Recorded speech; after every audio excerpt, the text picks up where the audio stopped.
A femboy is a guy with feminine tendency, right? Or is it a girl with like male tendencies? I can never figure first that out. Okay, Frick, you're thinking of tomboy. Tomboy. You know what? We're gonna leave this in. Welcome viewers to the episode 40 of the Extreme Hardware Podcast. Wow, I'm bad at this today. Yeah, I'm your femboy host. No, no, you're not, Chris. And I'm your furry host. Yeah, if you were a furry, your name would be Axifur.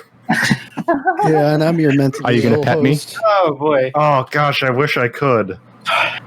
So yes, we're joined by Chris. We're joined by Axie. We're joined by Frick Frock. Yeah, I'm probably going to quit because I don't want to be alive right now. Yeah. I mean, that's fair. Well, I want to keep you around for a little bit at least. Yeah. At least at the end of the podcast. Not necessarily. We'll see how it goes. Yeah, we'll see how it goes. And of course, we have Jack. Yeah, I'm here. Yep. Oh yeah, as he's just lurking.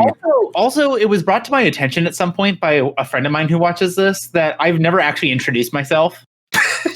Yeah. What, Simmons? What do you mean you have a friend who watches it? Why would you introduce this to any of your friends? Are So you for those who mental? aren't aware, Simmons is our neighborhood sloth host. Yes. The slut host? Yeah, he's a slut. Yeah, No, I think he said Slav, as in Slavic. Slut. yeah. Simmons wears Adidas. He does. Kneels down all day. Spends all day crouching and smoking cigarettes. Yeah. So, yeah, shoot. Let's just get this thing going with the first one. Do you guys want to rant about some NVIDIA stuff? Because Simmons is a high-tech sloth because he vapes. I hate you so much.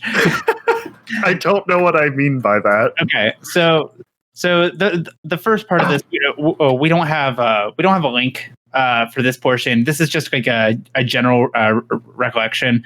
But have you guys been keeping an eye on the battles between scalper bots and anti-scalper bots? Yeah. I think it's really stupid. Basically, long story short, gamers hate the free market when it inconveniences them. Yeah, basically. Yeah. And there's websites that do that. Like the biggest one is Bounce Alerts, and that's the one. Well, somebody made some bot on eBay that would just like look for RTX 3080s and 3090s like around launch day, and would just put in increasingly ridiculous bids, which is why some of them were getting up to like I'm pretty sure some of them broke over $100,000. Yeah. Nobody's getting paid, of course. Yeah. But So yeah, the TLDR on this one was, obviously we've got a bunch of idiots who scalp right off the get-go. And what they were, no, Simmons. Do not call them idiots. They are not idiots. It's actually Gamers. yeah, no, like that. Okay, that's that's not fair. the idiot thing to do. They're No, making no, bank yeah, off people who have way more money than patience. yeah, no, okay, you know what? I mean, okay, maybe I'm just projecting a little bit, but hey. Yeah. You just don't like them. No, I mean, I'm really indifferent about it. I understand You why. just hate capitalism. That's what it is, Simmons. Shut up, Chris, for like 2 seconds, please. No, I'm depressed. I'm allowed to do this. Yeah, he Okay, has, that's I'm his the doctor, extent and of I my wrote him a therapy. prescription for this. Oh, okay. Can So- you write me a prescription for Adderall? No, I think, but anyway, I think my favorite thing that people have been selling in regards to the 3080s was it was like it was not even the 3080 itself. It was the information for claiming your 3080 when the transaction would eventually go through. So it was like a Oh, screenshot. yeah. You're on the waiting list. Oh yeah. Dude, Well, no, nice. So it sounds like all the stuff that's been going on with their capacitor issues hasn't slowed down pre-orders at all. Oh, we haven't even gotten there yet, my friend. Oh God. But yeah, so yeah, a bunch of Reddit warriors have been going on to eBay, and they've been setting up these bots with hundreds of throwaway eBay accounts to just bid these GPUs up to infinitum, essentially, basically to make it so what they believe regular people will not spend on the hardware in the first place. And then the account gets canned because they end up canceling the purchase, and nothing happens, basically. Yeah, I wonder if there's actually like grounds for a lawsuit here. That would be extremely funny if that happened. Like somebody just gets sued for doing this. I mean, there's nobody at fault here except for eBay. So I feel like the only thing that eBay Well, no, there's the guy who made all of the bot accounts and admitted to it. Oh, right. Well, like these bits just didn't come out of the ether. yeah, but didn't he also just distribute the information of how to get this set up? And so basically, once he set up the framework and tested it, he's like, "All right, have at it, boys. It's open source now." Yeah, he's just really salty. Like that's really all there is to it. Like, sure, it's scummy, but hey, it's smart. We're living in a rat race. Might as well try to get ahead, right? Right. So anyway, this was within the initial release of the 3080, and now that the release is done through and actually people are starting to ship out their hardware, Newegg has just recently gotten in trouble with a lot of their customers. Because for some reason they got remember back a few years ago when Steam accidentally revealed everybody's data around Christmas? Well, Newegg has a sequel. No, you're thinking of something different. But go ahead. Wait, am I thinking of something different? Wasn't Newegg doing that? What you're referring to is the NVIDIA site leak. Oh, yeah, same thing. Well, whatever. Never mind. Hey, let's talk about that first, because I'm the big dumb. We're accommodating me tonight, so I don't get sad. Yeah, I love you. Go for it, Chris. Oh, I didn't really read it. Hang on. All right. So basically, what ended up happening with the 3080 release, a major database leak was exposed from the NVIDIA sales place website. Basically, through some I don't even know if it was exposed tagging in the URL, or somebody ended up getting backdoor access to the site. But basically, any customer who purchased a 3080 or any other hardware from NVIDIA over the past year had their information leaked to public internet. Yeah, I was under the impression that this was a caching issues.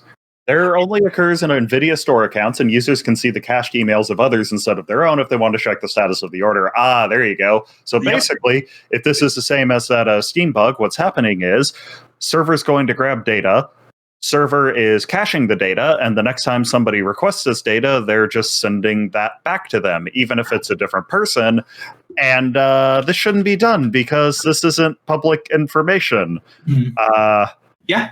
Eventual consistency is a problem to be solved. So that was a fun one. And then on the Newegg side, this was actually in regards to how the GPUs were being shipped out. So what ended up happening? Yeah, that one. Because Newegg is still an OEM. They quote unquote OEM. They sell their own pre-built systems, and because of that, they got a big shipment of these OEM packaged 3080s, aka a bunch of 3080s in a box separated by foam. Oh, that's what this was. Okay. Yep. So basically what ended up happening, so a couple guys in the warehouse whose names I don't think will ever be disclosed, when these orders for the 3080s started coming in, they started pulling the EVGA 3080s and the MSI 3080s out of the, it was specifically just the EVGA ones, I think, out of the OEM packaging box, and they would just bubble wrap them and ship them in the mail, essentially, or do minimal packaging when shipped to the customers. Now, the majority of the damage that people were seeing was bent I/O shields, which is relatively insignificant. But then some people actually had damaged coolers. There was one user who reported a cracked PCB, and What was the purpose of doing this? So my only theory for this one is some underpaid worker got the order, or got the notification on his employer provided smart device, say, hey, go get this EVGA graphics card. So he went to the OEM box and then just brought it over and just bubble wrapped it and shipped it out. So wait, is bubble wrap ESD conductive? No. Basically, get the pink stuff. It's fine. No. But basically, the GPUs, when they come to OEMs, they are individually wrapped in their anti-static bag, and then they're separated in a big foam grid, like a soft cell foam grid. And they were just pulling out these 3080s and just selling them as that. Now, I don't know if this was actually truly an employee's fault or some manager's fault. It was most likely some manager's fault. But it's still absolutely hilarious that people were just getting 3080s sent in what just looked like Craigslist shipping material. Yeah, that's like the shadiest thing. That's something you get when, like, if I'm getting my 3080 like that, I'm expecting it like fell off a truck somewhere and I got it for $200. Right. There's a reason I'm getting it like that. Not the, what was it, $500 or $550 that people were spending on this thing? Yeah. Or wait, was it $700? I don't even remember. Regardless, it was still pretty entertaining, to say the least. Speaking of busted 3080s, why don't you tell them what else was busted on them? Okay, so this one, I actually have some follow-up information, but the article is specifically from certain EVGA cards, and I want to say Zotac was also called out for this, but when these GPUs are manufactured by these third-party companies, the add-in board partner companies, they basically get a spec sheet from NVIDIA that details this is the capacitor layout, this is the minimum qualifications for the capacitors that you're permitted to put on these. And according to some of these manufacturers that were called out for the shenanigans, the specifications to get NVIDIA's approval to sell the GPUs was actually a lot looser this time around.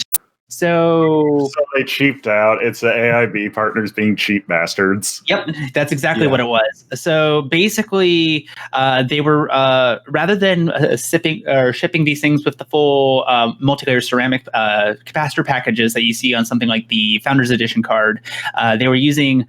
I think they were using aluminum polymers and some other ones. Basically, and other cheap ones. Yep. The primary issue with this was those lower quality capacitors are not rated for the high switching frequency of the GPUs that they can put out when they start overclocking to 2000 megahertz. And when they were hitting this point, you would see major GPU instability. So that's a problem that they would have had to catch while actually manufacturing the card? So this is because I watched actually Hardcore Overclocking's video on this because, everybody immediately went to him as like, hey man, what's going on with this? Like he is the guy for these PCB breakdowns. And basically what he came to the conclusion of was exactly what I stated about the looser NVIDIA specifications, which that was soon after exposed by EVGA. But then also one of the things he was a little bit unsure about when that video came out was the GPUs that they're shipping out these capacitors on. Are these GPUs factory overclocked to that 2000 megahertz frequency or not? If they are, and they're selling them with these cheap capacitors that cannot clock that high, well, then that's on the onus of the added board partner. Yeah, right. If the manufacturer is selling like a base clock one, which I believe the base clock is rated for 1750 megahertz, which is just fine with these capacitors, then there's not really that much of an issue. But then there's also some situations where different workloads don't run as hot on the GPU, so the GPU is permitted to run faster, and then you could start seeing some instability. I think he was saying that in some Tom's Hardware review, they could see some workloads hitting 1900 megahertz out of the box on the Founders Edition. Yeah. So this is a weird one, only because it's a combination of like oversights and just being stupid. It sounds like. Well, yeah. So it could be a two-sided issue where if the GPU that they're selling was not intended to be overclocked, it was this cheaper model, and and you're just going to plug it in and let it run, you should not have any issues.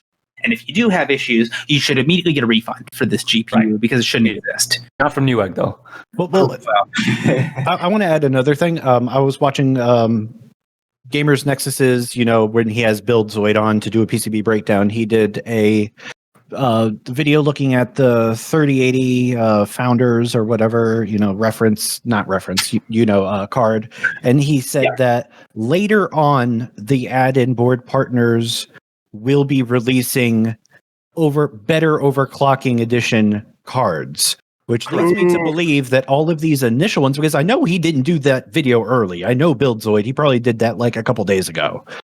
So that's telling me these initial boards that the AIBs put out are not for overclocking. They're not actually the best boards. So everyone that bought them now just kind of wasted their money buying these like initial boards. So Yeah, I don't know if you read EVGA's statement about it, but here's a quote from EVGA where they say, during our mass production QC testing, we discovered a full 6 POS CAPs solutions could now pass real-world application testing. Took almost a week of R&D effort to find the cause and reduce them to 4, and had 20 MLCC caps prior to shipping to production boards. This is why EVGA RTX 3080 FTW3 series were delayed. There were no 6 POS cap productions, but here's the thing, and this is where it gets interesting. Due to the time crunch, some of the reviewers were sent a pre-production board with those 6 caps. Yeah. And working with those reviewers directly. And those were all good. Boards. So yeah, in a way, you were right. Yeah, see, that's the thing, and I hesitate to even call that a bait, like a bait and switch, just because. See, I don't think it was, because my issue is like that's just something getting shuffled around in engineering. Yeah, no, because basically. I don't think historically this was as much of an issue because, you know, when GPUs were running as fast, these capacitors, that POS cap model was perfectly capable of, you know, handling overclocks, no problem. Now that we're seeing such higher frequency switching on these GPUs, now you have to actually start optimizing. Now, the Founders Edition GPU out of the box actually is really good for the overclocking because it has the full multi-layer ceramic or the MLCC capacitors. Look at this picture. I mean, look at all of these. Look at this. Look at all these caps. Oh yeah, no, all those little yellow capacitors. Yeah, that's exactly what he's referring to. Those are the multi-layer ceramics. They're actually rated for that high switching frequency. Yeah. So for early adopters, the Founders Edition GPU is actually the one to go for, especially if you're going to be shoving the thing on liquid nitrogen. Yep. So you're saying bonus the Founders Edition is the best option right now? Yes. Yeah, bonus points because you can actually buy it at MSRP from NVIDIA's website. I mean, you can't buy it now, but it's actually being sold. I think on like Newegg and Amazon and whatnot, the prices are like through the roof. Yeah. They didn't cost down this Founders Edition whatsoever. Correct. Yeah, here we go. Like upwards of $800 for some of these 3080s. There you go. Yeah, and $1,500 for one of them. Yeah, like NVIDIA's actually selling. That's our recommendation from Extreme Hardware. If you want one of these, go to NVIDIA. Yeah, no, there is a conspiracy theory going on that NVIDIA themselves are putting these things up on eBay and boasting the price up with their own bots. That's so silly. That's so stupid. That would take so much effort for them to do. Like the payoff. That's what a lot of people are saying. They're saying, okay, the basic idea is the reason that the prices are so much lower now is because they know they were going to do this and make even more money. That's the idea. That is such like Reddit tier conspiracy theory, and I love it. Oh my fucking! It's not accurate at all. But going back to this capacitor thing, though, I mean, we like a perfect example of the FTW3, the 4-to-1-3 from EVGA. I think MSI is going to be doing another Lightning edition of this card or something along those lines. And then, of course, we know that EVGA is going to release either a classified or a Kingpin edition. Those GPUs are actually intended for overclocking, and if they don't have a good capacitor bank on it, then shame on the company. But we know EVGA charges $200. What's so shocking about this is like EVGA stuff is really good. Like, by and large, it's decent. I mean, their warranty's good, but otherwise they're just kind of run of the mill. Like, correct. They make some good stuff. They make some bad stuff. I was going to say EVGA is still another company that does sell basic GPUs. Their warranty is good, and that's why EVGA is typically held in higher regards for me when I'm making recommendations to my to friends or other individuals. Who I mean, I go for EVGA every time. Yeah, honestly, it's kind of disappointing that they don't sell AMD stuff because like that'd be great. That's Sapphire's job. Yeah, I mean, I got a Sapphire 480 for that reason because it's like, screw it, they're all reference boards. Why not? Yeah. I will distinctly remember, though, the very first EVGA GPU that I ever saw was my dad had to buy a replacement GPU for what is now his PFSense box. And it was a EVGA GTX 560 Ti, I believe. And that was the most basic bitch GPU when I looked at it many years later. Let's go to Tech Power Up. They've got pictures. Tech Power Up. It was GTX 560 Ti EVGA. Let's see what we got. Look for the radial model. Look for the blower model. Okay, blower model. That's not a blower model. or maybe it was a 550 Ti. It was one of those two. All right, let's look at 550 Ti because I don't know why I just remember this, but I remember when I first bought my 8800 GX, it was $600. No. Okay, my bad. It wasn't a boiler model. It was a radial, but it was basically just an Intel heatsink on the middle of the GPU. Oh God, yes, they're so bad. Like, no, my 7850 was like that. It was just like an aluminum. It wasn't even the good stock heatsink that has the copper slug in it. It was just like a block of aluminum, and it overheated. It overheated. It was not very good. Also, if I want to do one additional complaint about this graphics card, that's not HDMI. That's mini HDMI. Oh, the most breakable, fragile thing on the planet. Yes. Have fun with that. No, I just had Hey, but the DVI ports aren't stacked, so you can make it single slot. Yep. That's actually a big advantage there. Yeah, but it was also a 550 Ti where the 580 was actually decent. So I wanted to look up the old prices of like GPUs from like 10 years ago. The most expensive GPU in 2007, 8800 Ultra, was selling for $830 starting. 8800 Ultra doesn't really count because it was just like a slightly overclocked 8800 GTX for $200 extra. Like, it was not worth it. Nobody thought it was worth it at the time. Yeah. Right. But still, I mean, the second card above that was $650. So it's like, whenever I hear people say NVIDIA's screwing us over, I look at this, I'm like, you guys know anything about hardware, like, at all? There's a lot of it, which is like PC Master Race type nonsense has just turned this into like, also just like fetishizing spec sheets, which is why Microsoft and Sony are now touting how many teraflops their consoles have, as if that means anything and isn't just marketing. Like, it's marketing, but it makes you feel smart because they have numbers and units, so it looks like science. Bro, what a price to performance ratio, my dude.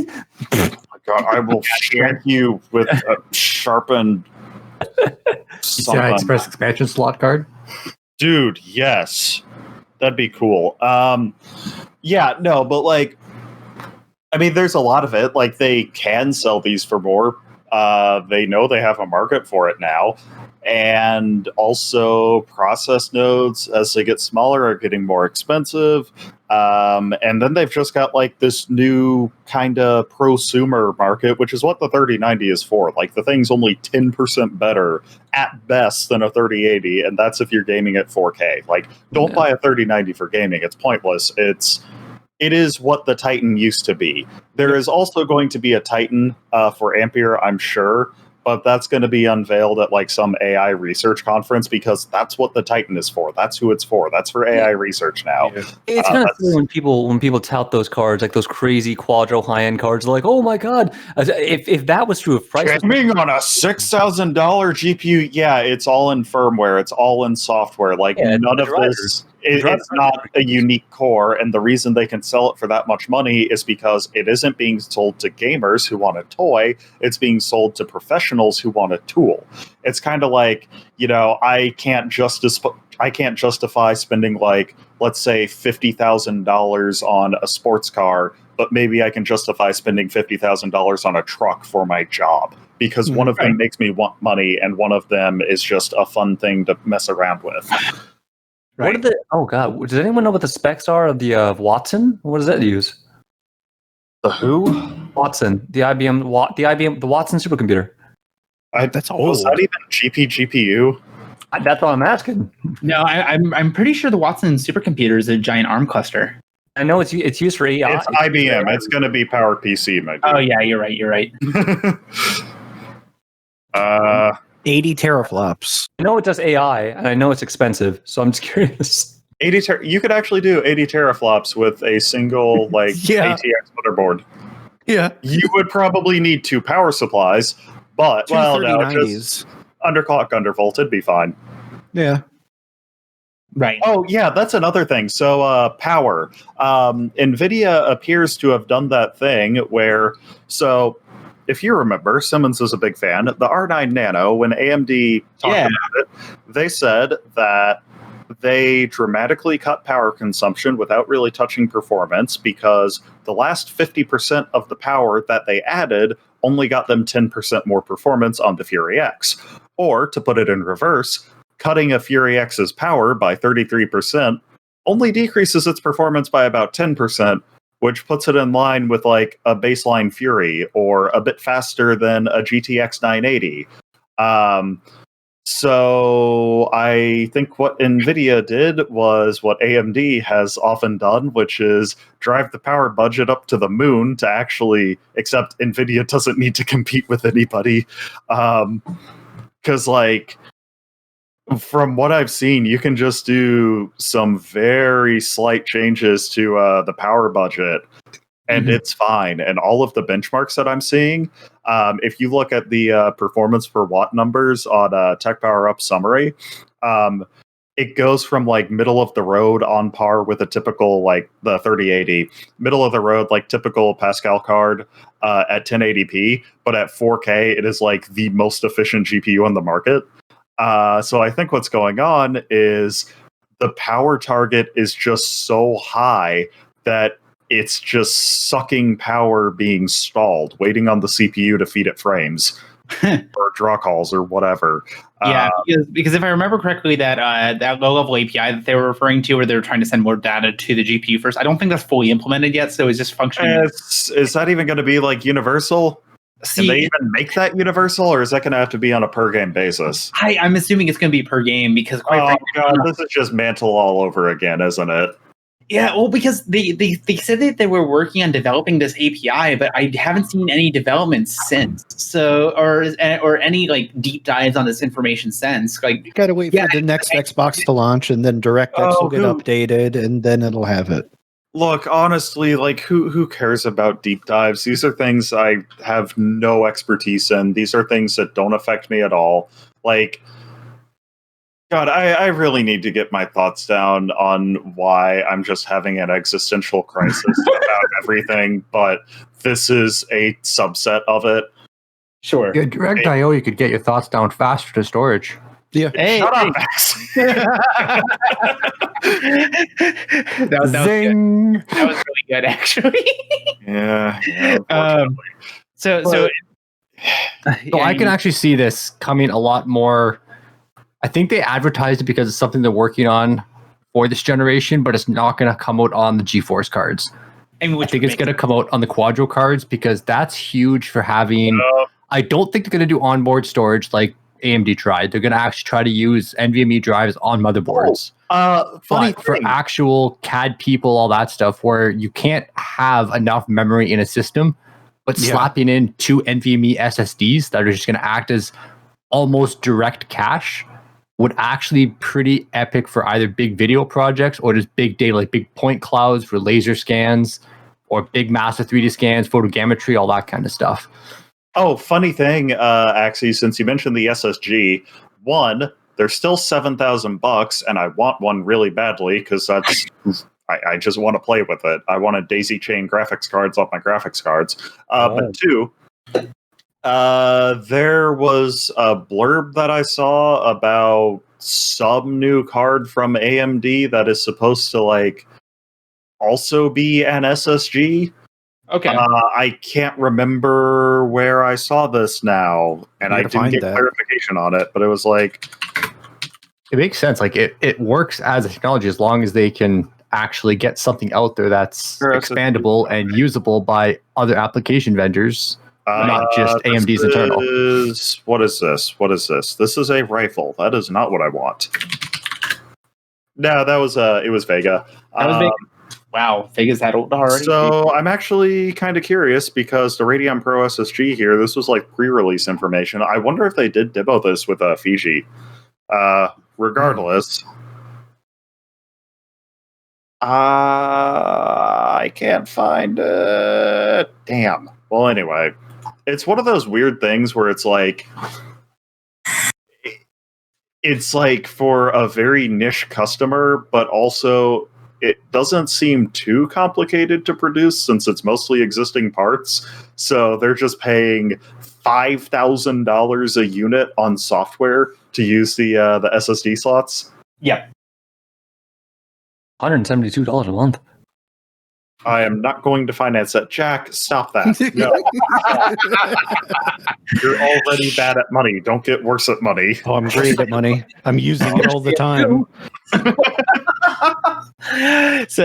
And real quick before we move on to this next one, I just wanted to do a quick tidbit on the 3090, and I only wanted to talk about this because Gamers Nexus Steve got really angry about the 3090 launch. Yeah, hit me with it. I like that tweet. Gamers Nexus, probably one of the best mobile channels out there right now. So basically, when they were originally doing the launch event about the 3000 series GPUs, they were like, yeah, the 3080 is going to be the big gaming GPU if you want the big gaming GPU. The 3090 is essentially the Titan replacement in this generation, but the different name. And then they were like, it can do 8K gaming, but then they started targeting, you know, this is intended for like pro users, people who are doing heavy graphics workloads and stuff along those lines to the launch. I have gamers with way too damn much money. Well, now I'm about to get there because after that event, and you know, people started freaking out about the 3080, and you know, rightfully so. But then the 3090, when the launch event came out, apparently all the marketing material that was sent out to the people who got review samples was, "This is the 3090 for 8K gaming. This is the first 8K gaming GPU." And what he got angry about? See, that was a 30-minute video about like marketing, and I just do not care. So I just enjoy watching him get angry, but like I think the big thing to point out about this was because they decided, all right, you know what, NVIDIA, you know what, we'll do our 3090 benchmarks, and yeah, basically 30 FPS average across most games, but with like 11-second frame drop or 11 frame per second frame drops and stutters a lot. Well, technically, it's true. Technically speaking, it's a 100% true statement. Yeah. Okay. Well, that's all I wanted to really say about that. I thought it was just really funny. All right, I'm gonna go get a water snack. What are we talking about next? We'll talk about SOI real quick. Okay, I'm gonna duck out because multi GPU's dead. It died. Multi GPU died sometime between, I'd say, around the Hawaii refreshes, so 390, 390X. Yeah, I would agree. It was still the hot new stuff when the 290, 290X came out. AMD was touting XDMA, so they didn't have to use Crossfire bridges, and then it just faded away. Anyway, I'm getting a snack. Yeah. So basically, the TLDR on this one is on the 3000 series GPUs, the only GPU that has what we would refer to as an SLI bridge, it's really the NVLink bridge, is the 3090. And really what it comes down to is NVIDIA agrees that SLI support is kind of useless in today's day and age. However, what came out of this wasn't that they're completely shit-canning multi-GPU support. I remember back when Vulkan was the hip thing, people were doing multi-GPU configurations with, what was it, like an R9 290 and a GTX 780 Ti or something like that? Just, you know, if the software was optimized for multi-GPU and was intelligent enough to select the right GPU to do certain compute, yes, you could actually have a compute increase. And it appears that they are completely canning SLI in favor of this true multi-GPU compute situation. But the excuse that they're giving is PCI Express 4.0 allows them to do exactly what they want. I kind of feel like that's the lazy way out. No, they could have done this with PCI Express 3.0, but whatever, you know, it is what it is. What I hate about that, though, is they're making the assumption that the people using it are going to have a full X16 wired set of lanes between the two GPUs. That's true. Dude, they did that way back in the day with PCI Express, like by 8. I think that was the minimum. So you could have PCI Express 1.0 by 8, and that's okay. But 4.0 by 4, nope, that's illegal, even though it's so... How many times as faster? 1, 2, 3 to 4 times as fast? Yeah, but can you do that on AGP 8X? Ooh, that's the question. Is Crossfire being supported still, or is that dead? Yeah, so I don't think anything has come out of AMD in regards to like what they're calling Crossfire. Really, what NVIDIA is trying to do is they're trying to get rid of the in-house development for SLI, and they're trying to put if they're putting it on the game developers. If they want a multi-GPU support, they'll give them the tools to be able to do it and provide some guidance in order for the developers to implement it themselves. I think they're just trying to get it out of their. What the heck is AGP Express? Sorry. Oh, we're gonna find this. We're gonna find this out because this is PCI Express based AGP ports. Yeah. Advanced Graphics Riser is a variation of the AGP port used in some PCI Express motherboards made by MSI to offer limited backwards compatibility with AGP. It is effectively a modified PCI Express slot, allowing for performance comparable to an AGP 4X, 8X slot, but does not support all AGP. This doesn't answer the question. Jack, wait, are you referring to AGP as in the port that died with AM2? Oh yeah. Okay, just making sure. Yeah. All right, hang on. They cited their sources. Oh, what is this? I think that my So like 100 was that. 2014. My well, 250. that's when the archive. That's when the archive was crawled, but the article's from like 2005. 2006. Oh, Okay. good. Vintage. That's like AOL days. Yeah, some dial-up 56 baud. Nice. Yeah, Video no, card you wish to use must be pre-approved by MSI, otherwise it will not work. Like, what's the point of having this then if it's not universally backwards compatible? We think things this are bad now, but things were really bad back then. Oh Oh yeah, no, absolutely. Like, yeah, no, it just works, and it's kind of horrifying the amount of like code and standards that go into making this happen. Yeah. No, Jack, I quite literally turned around to look at the dead motherboard wall, and quite literally the only two motherboards that are on the wall, one of them is dated back to 2007, and the other one's dated back to 2004. Yeah. So like that slot existed for a very short period of time, and then was immediately replaced when PCI Express became the standard. Yeah, basically it was we need more bandwidth over PCI and not a whole lot else. I guess there was a PCI-X, which was a PCI-X. 64-bit wide bus, but AGP ended up being faster, I think. Also smaller, because PCI-X was a big boy.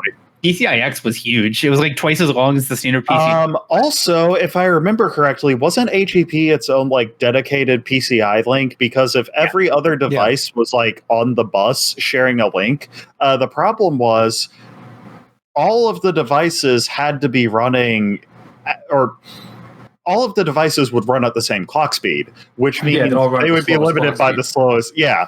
So if you have a dedicated AGP slot, then that means, well, you're definitely not being held back by like an old sound card or network controller or something. Exactly. Yeah.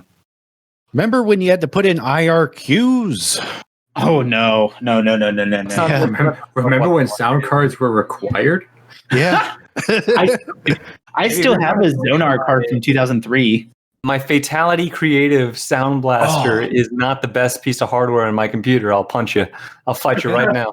Yeah. Oh By the way, they still make Fatality gear. Just saying. Yeah. To this day.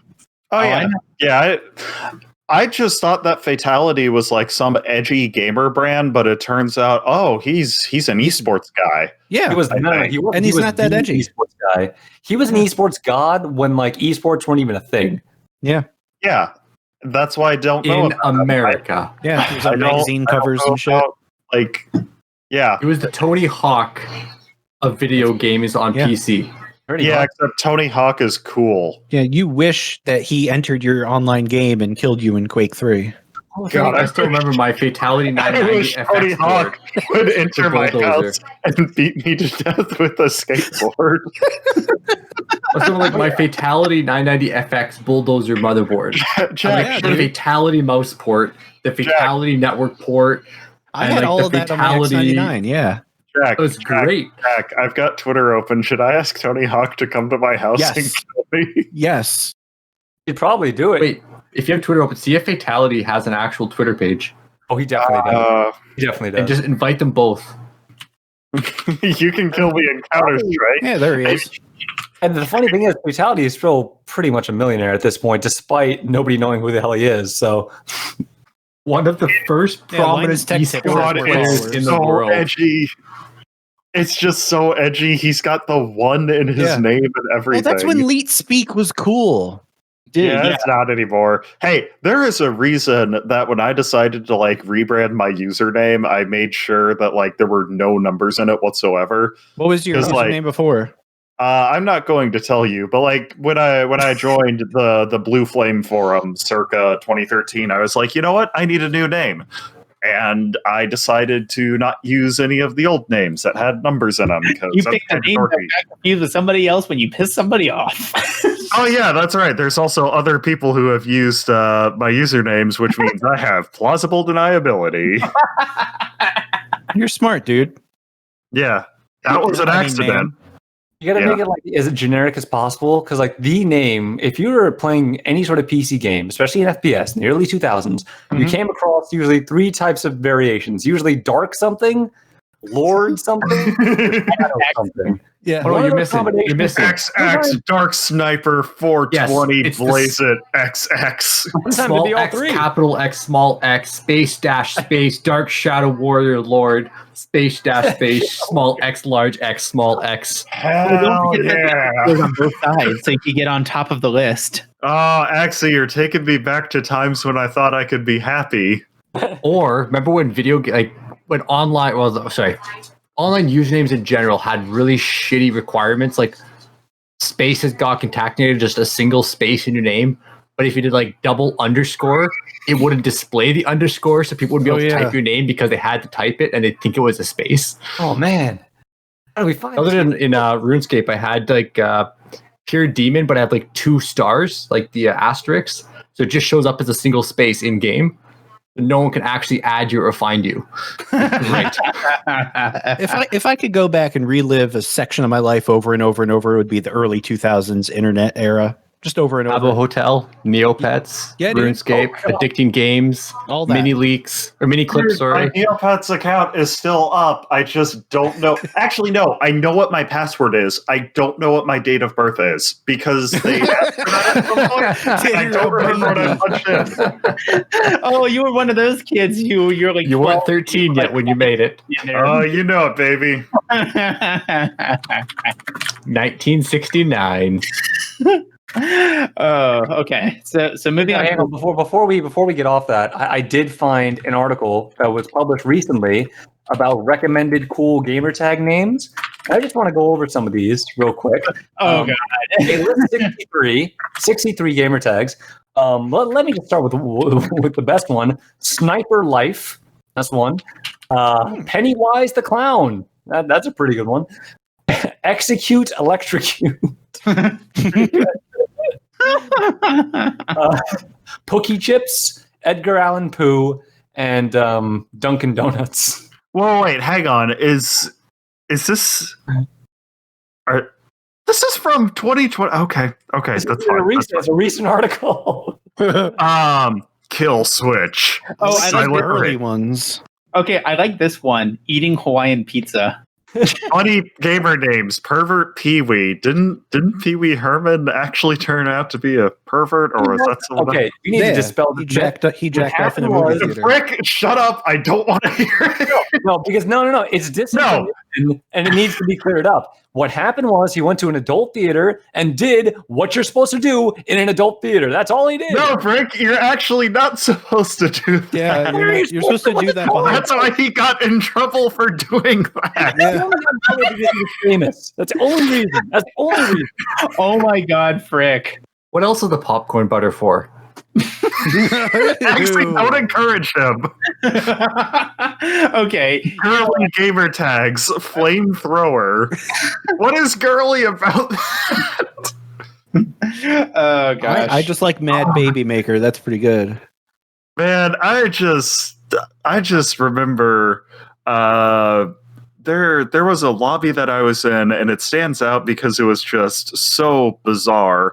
But Modern Warfare 2, some guys did speed hacks for the whole lobby and also managed to hack their gamer tags so they were racial slurs.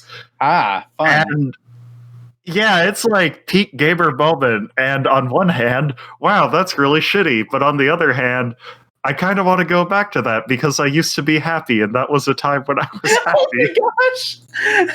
Look, I wasn't doing it. It was just a bizarre occurrence. I mean, I'm still more surprised that you were happy at one point. Yeah, right? Okay, so please, I want to talk about Windows XP, please. Yeah, I mean, I'm looking through the files right now. Tell me what you want, baby. Okay, so what is the TLDR about this leak? Was it a full dump of the source code, or what's going on? Yeah, the Windows XP source code leak looks like it has Windows 2003 and Windows XP Service Pack 1, and there's a whole bunch of things going on here. And Microsoft confirmed that it's real. Yep. And some people, when they hear that stuff, they're like, oh, it's XP, who really cares? No, it's a big deal because a lot of government institutions and a lot of hospitals and a lot of organizations that are worth a lot of money still use XP.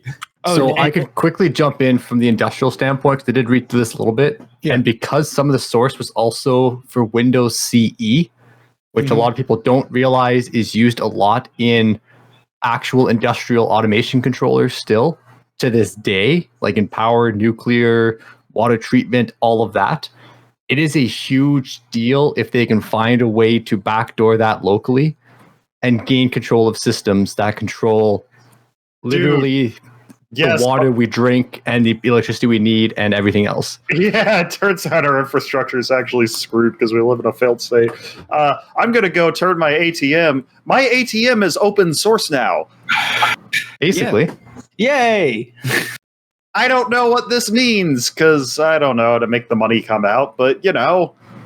I press buttons and the money comes out. I just go to practice my micro. That's about it.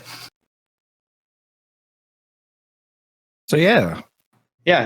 So have you had any fun projects with Windows XP yet? I have not. Okay. All right. Next article. I mean, what I think is going to be interesting is now that the source is released is if some other country decides to now take this brand new leaked source code and develop their own OS off of it. Dude, Microsoft needs to do this for compatibility reasons. Like, first of all, it kicks ass that the source is out there because, hey, what if we can get like, I don't know. What is it? Is it? I had thoughts. They're all gone now. That's fair. Yeah, what I would love to really see good for security researchers, though, because there's a lot of stuff that's in Windows 10 right now that is based off of all of this. Yeah, there's a lot of old hardening. No, actually, Jack, this is good for security researchers because Windows XP is still out there because, dear God, we live in hell. Actually, Jack, from your quick look so far, is there anything relating to Windows XP Media Center Edition? Because that was a pretty kick-ass OS at the time. I still miss just how simple and how well that just worked for just a home theater PC. Windows XP MCU Media Center Edition. Oh. It had better codec support. It had better audio underlying like the whole audio system. So it actually was better for people who did like studios and stuff like that. It had a lot of optimizations for that whole side of things. The main thing people are concerned about is that NetMeeting got leaked. A lot of NetMeeting got leaked. And the weird thing about it, I don't know if, hang on, I'll see if I can post. Oh, okay, I'm not going to post the actual thing.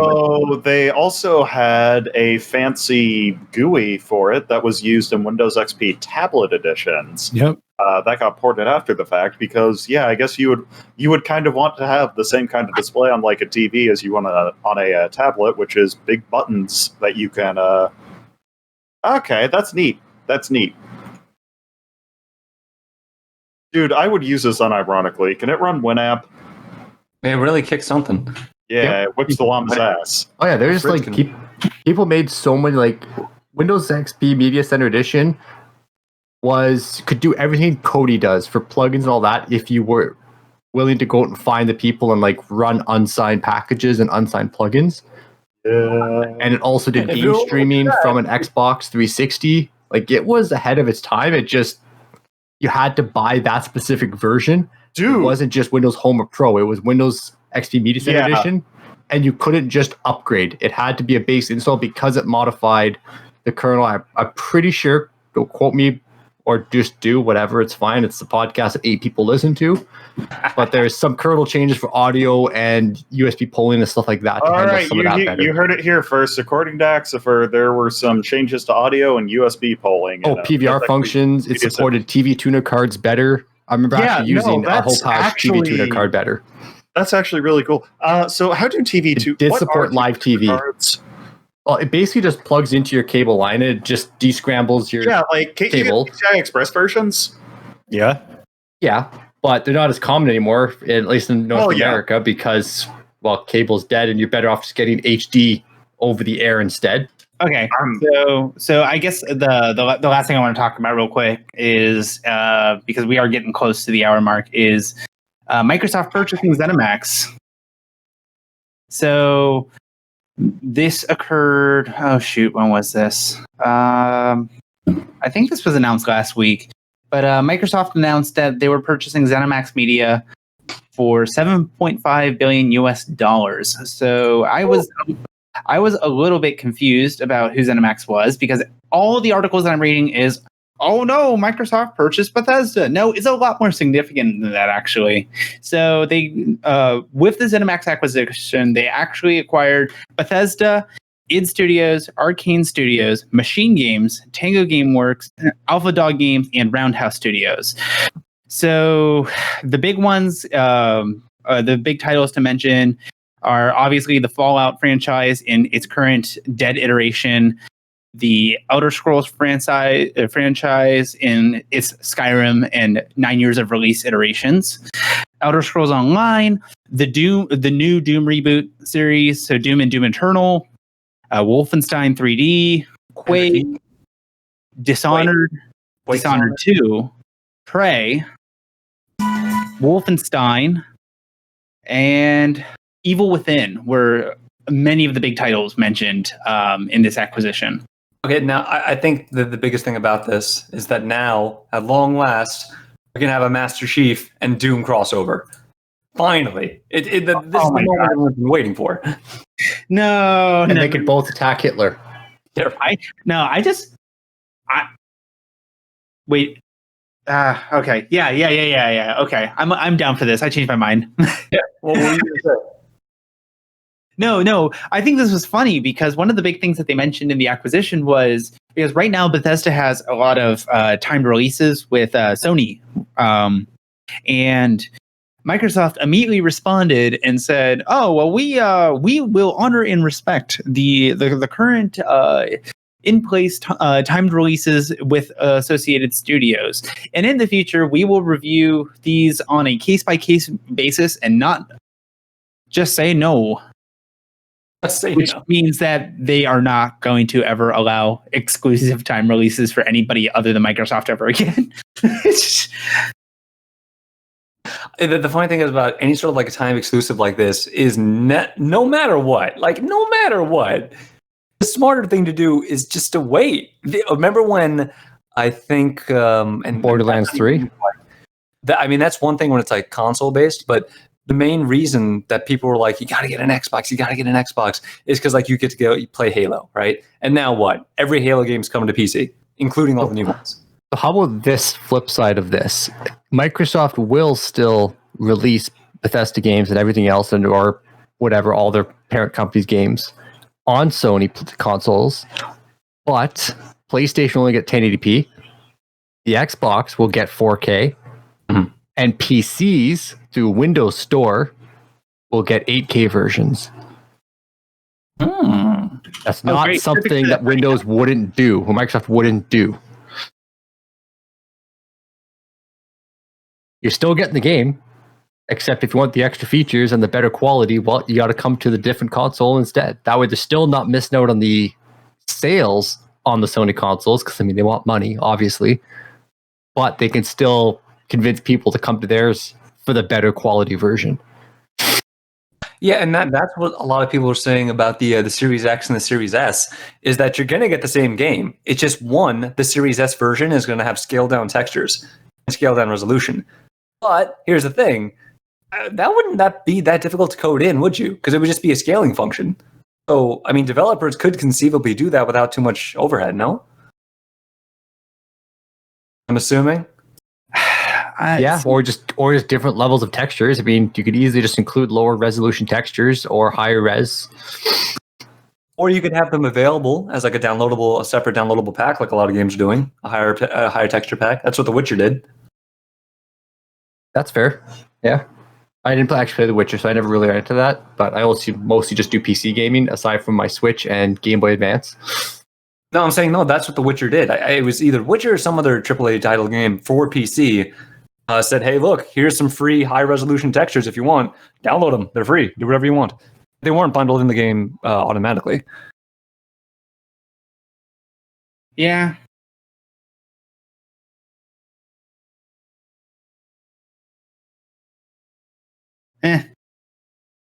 It's a weird. So, I think it's just a strange situation because, well, first of all, I thought it was interesting how much this publisher was worth to Microsoft, because that's a lot of freaking money.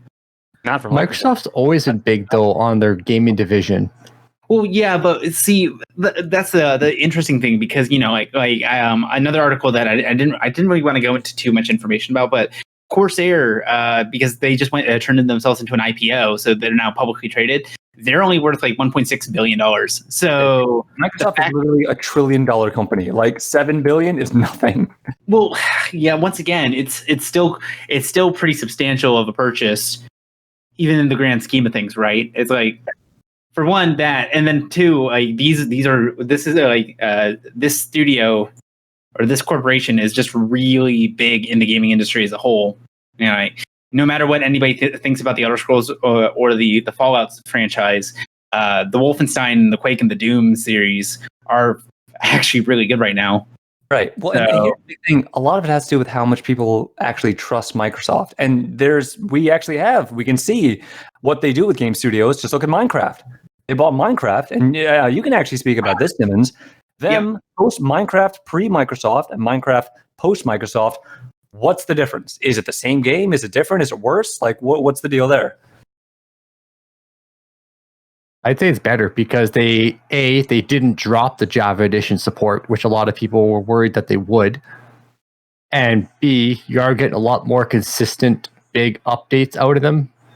I think there's more bugs just because I think Microsoft just needs to really clean up the quality control on a lot of things. Yeah. But we are getting overall, I think, better from Microsoft-owned Mojang than prior Mojang. As long as you don't only look at Minecraft Java, which a lot of people do, you got to look at there's Minecraft Dungeons and everything else. But what do you think, Simmons? You play Minecraft all day. You tell me. Well, so I think Minecraft is a special case because not only is it basically the biggest game to exist in current era, I think ever actually at this point.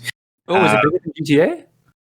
Well, no, I mean you gotta remember the franchise as a whole, because not only is it a multi-million-dollar, well, they have multiple millions of paid for accounts for one, but then they also got all of the branding that came with it, the various Minecraft based events that occur, so like the Minecons or Minecraft Live or whatever you want to refer to it as, any correlation with any of the major YouTubers that are still pumping out hundreds of thousands of Minecraft videos daily, making millions upon millions of views. And I just looked this up real quick, Simmons. I just looked this up because I wasn't sure. My God, the difference is insane. So Grand Theft Auto 5, right? Which I always thought was like the biggest selling property of all time, and I think it still is. 135 million. Minecraft, 200 million. Correct. Yep. Yeah. Close. You all, and that's the other thing is like, Minecraft as a whole is just such more overarching. Not only is there Minecraft Java Edition, Minecraft Bedrock Edition, there's Minecraft Dungeons, there's all the mobile variants, so like the console, the Nintendo Switch, Minecraft on cell phones, and then all the merchandising that's associated with it is huge. And then, of course, and like I mentioned before, the big events where, people were incentivized to come to Minecon so they could get an in-game cape that would just carry between every single server you would ever log into. So it's just like, and I mean, the franchise is massive. So, I mean, despite what I'm saying about Zenimax's purchase being very large, Minecraft for the what was it, $20 million purchase or or was it $20 billion acquisition of Mojang? Billion? I think it was $1 billion. Well, regardless of how huge that number was, like, that franchise will always be on top. I mean, it is ever evolving. I'm going to talk to you about and I'm glad you brought that up, because it brings it into the whole like realm of relevance and how a game can stay relevant and what makes a game irrelevant. So, what is it that, for example, and this happened just in the past couple of weeks or so with Fall Guys, which was massive. Everybody was playing it. Everyone was like, "Oh, it's the big deal!" Like the money going into it, like all the attention it was getting. Instantly overnight, it got dropped for Among Us. And now, like, barely anyone talks about it. But during that whole time, Minecraft has managed to stay so relevant and so consistently played and streamed and everything else like that. What do you think the difference is between something like Minecraft? Like, why is Minecraft able to stay relevant for such a long time, like well over 10 years? So something like Fall Guys isn't. So this is what it comes down to is and Axie can also attribute to this. I'm sure Jack can as well. But what you can do in Minecraft is essentially limitless. It is purely a sandbox game, and your experience is going to be vastly different based on what you're doing. Sure, you can have your pleasant single player experience. You can watch, or you can get together with, like, say, on the Extreme Hardware Minecraft server and play with your friends and have that experience. But then there's the whole modding scene, where I remember dumping probably hundreds of hours into mod packs with my old gaming buddies back in 2013 through 2016 era. And then there's also the mega servers such as Hypixel, where there's mini games upon mini games that you can play, and there's also the oldest Anarchy server. Yep, 2B2T or 9B9T or any of those, where you have these historical, ruthless and blatantly toxic servers where it's basically survival of the fittest. Then there's the hacking community. There's also, like, we just actually had a Minecraft article the last time we did the recording where, people who've been playing since, say, 2012, 2011, they finally figured out, like, the reference image for pack.png with hundreds of hours worth of machine learning going into discovering what seed the game was played on. It's like the content for this game is endless. That's what confuses me, because this conversation that we're having right now about Minecraft being on top, we weren't having this conversation like 2 years ago. Like back 2 years ago, Minecraft was still popular, but the level that it's at now is surpassing any of that. I would say I would tend to disagree with you, only because, well, for one, we didn't talk 2 years ago, but two, like, that was the thing, is Minecraft in its current state is just so much bigger than anybody could have ever predicted. And the game has just always continued to be relevant for me, as well as many of my friends and close acquaintances, as well as many young children. Parents love putting their kids in Minecraft because the only harmful thing with it is if they're allowed to go online. And most of the kids that I see playing it these days are just playing on a mobile version by themselves, or they're playing with their buddies. I think it's the availability. It's like currently Minecraft is probably one of the few games that's on every platform that most people game on. If we were to go back, let's say 2 decades, look at a game like StarCraft or Roller Coaster Tycoon, that they were available on both Windows and Mac across multiple versions of the OS. Yep. Or further back than that, you had, like, let's say during the DOS era, where you had dual booting DOS and Windows 95 boxes. We had Doom, Stunts, Hot Rods, Goblins, Kai, all those games that were also multi-platform at the time. Yep. Whereas now you got a lot of studios where there's basically console wars are not helping any game, and most games that are in a console war, they're exclusive, are not the big games that get talked about. Look at Destiny 2. Yep. It's barely keeping itself relevant, but it's one of the best looter shooters right now, because Borderlands did its massively silly timed exclusive on Epic Game Store, which still doesn't have a working store and all that stuff that they keep promising. They lost a lot of their audience that was on Steam with all the other games. So Borderlands 3 just did not make any sort of splash on launch or keep any of the momentum. Whereas Minecraft, they keep updating on every new platform that comes out. Yep. Switch, all the new consoles, everything. It's why they're winning. Whereas a game like GTA 5, yeah, it's a great game, but it can't run on most platforms, even if they strip it down. And I will say that I watched another video recently because Minecraft, seeing what you can run Minecraft on is becoming a real trend lately. I was watching the dude who actually was leading the charge on that Pack.png project. He also did a project with a buddy to run Minecraft on Windows 98. Oh, nice. It was a pain in the ass. It only ran around 20 FPS in a VM, and every time you had to launch the game, you had to manually edit some files as the game was launching. Ooh. So it was basically I think they had a script to replace a bunch of Java files as the game launched. Oh, And then they also did a bit where they ran it in, I think, 8-bit color. What? How does that look? Awful. Yeah, I imagine. I think they called it a demake. Oh no, it wasn't 8-bit color. It was I think it was 16-bit color, but regardless, it was really bad. No. I mean, there will always be content for Minecraft. I mean, actually, if you want to look at current era, what is one of the big ones that's keeping a lot of people, going with it is obviously a lot of the big YouTubers keep, interest in the general community for video games, right?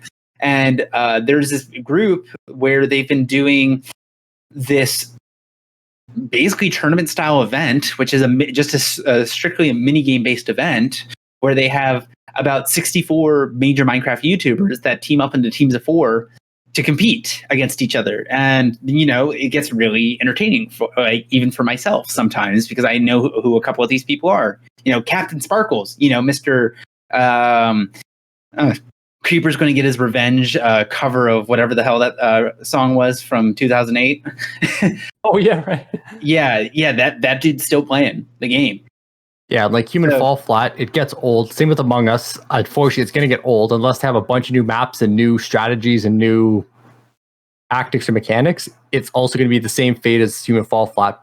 Whereas Minecraft, you've got like big high pixel RPG servers with big faction wars. You've got Skyblock, you've got Sky Grid, you've got Hide or Hunt, which is now a thing that Creeper's Edge is putting out and making a big public server for that. Then you've got like the 2B2T, you've got actual strict role-playing servers. Oh yeah, it's the huge built like medieval server. Castles and towns where you actually have to RP, which WoW used to fill that, but because WoW has just lost so many subscribers, you don't see many good RP servers anymore. So they've moved to Minecraft or RuneScape or other free-to-play games like that. The thing is about when you compare it to something like WoW, though, I don't even think that's a fair comparison because, like, in WoW, you don't have the possibilities of things. I don't even think that's an MMO. Like, would you call Minecraft an MMO at all or games as a service at all? It depends on how you play it. It depends on the server you play on. Yep. And that's the thing is everybody's experience is going to be so vastly different. You can have that MMO experience. And I would say 2B2T would be the equivalent of the wilderness in classic RuneScape. So, but much more toxic and much more destructive. So yeah, it's one of those ever evolving games. I think it'll just continue to be relevant because people are going to find new ways to play the game. I mean, Seth Bling, where he did a NES emulator in Minecraft. Yeah. Or he had an AT&T sponsorship to be able to make a video chat from Minecraft to somebody's phone. Oh man, I mean, like the possibilities are quite literally endless. So yeah, it sounds like it. I do want to talk about Among Us, but I think I do want to do an extras tonight, and we can absolutely go on about that during extras. I mean, that's because Minecraft is one thing that I find super fascinating, in so much that not only has it grown, but like people have literally made like there's an industry based on that, like a separate industry aside from like the actual Mojang and stuff. But it's created like the streaming industry. I would say for the most part. I mean, I think Minecraft had a big contribution towards the early gaming YouTube landscape, for sure. Oh yeah, Let's Plays for sure. There's so many Let's Plays on Minecraft. Like there's still one that's going. He's got 11 years now, I think, on his Let's Play. It's insane. Yeah. Well, we'll save that. Yeah. So I think at this point we're going to go ahead and wrap this up. Thank you all for listening. We will actually have a salvageable extras episode tonight. Oh yeah.